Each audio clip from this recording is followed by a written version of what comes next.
جھوٹے rape case میں 20 سال جیل کی سزا، الہ آباد ہائی کورٹ سے بے گناہی ثابت زندگی مگر اب بھی قید کے سائے میں۔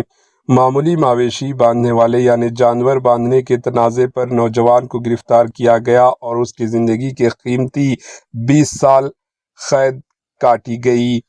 ریاست اتر پردیش سے ایک دل دہلا دینے والا معاملہ سامنے آیا ہے، جہاں ایک بے گناہ شخص نے اپنی زندگی کے قیمتی 20 سال جیل کی سلاخوں کے پیچھے گزار دیے۔ سال 2000 میں اس وقت 30 سالہ تیواری نے ایک معمولی مویشی باندھنے کے تنازع کے بعد جھوٹے ریپ کیس میں گرفتار کیا گیا۔ سال 2003 میں عدالت نے انہیں عمر قید کی سزا سنا دی۔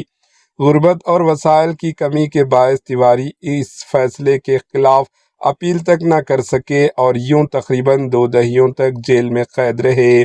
اسی دوران ان کے والدین اور بھائی کا انتقال ہو گیا۔ خاندان کو سماجی بائیکاٹ کا سامنا کرنا پڑا اور ان کی زمین بھی جاتی رہی۔ سال 2019 میں ایڈوکیٹ شویتا سنگھ رانا نے کیس کی دوبارہ جانچ کی، جس میں کئی سنگین خامیاں سامنے آئی، جن میں سب سے اہم میڈیکل ثبوت کا نہ ہونا شامل تھا۔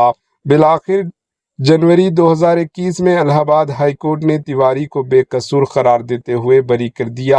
آج 49 سالہ تیواری جیل میں سیکھی گئی کھانا پکانے کی مہارت کے سہارے چھوٹے موٹے کام کر کے زندگی گزار رہے ہیں اور مقامی لوگوں کی مدد پر انحصار کر رہے ہیں۔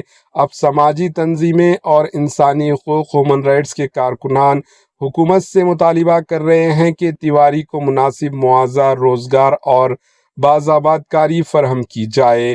یہ معاملہ ہماری عدالتی نظام پر ایک بڑا سوال کھڑا کرتا ہے۔ کیا بے گناہوں کی ضائع ہونے والے سالوں کا کوئی حساب اور کوئی پیسہ نہیں ہے؟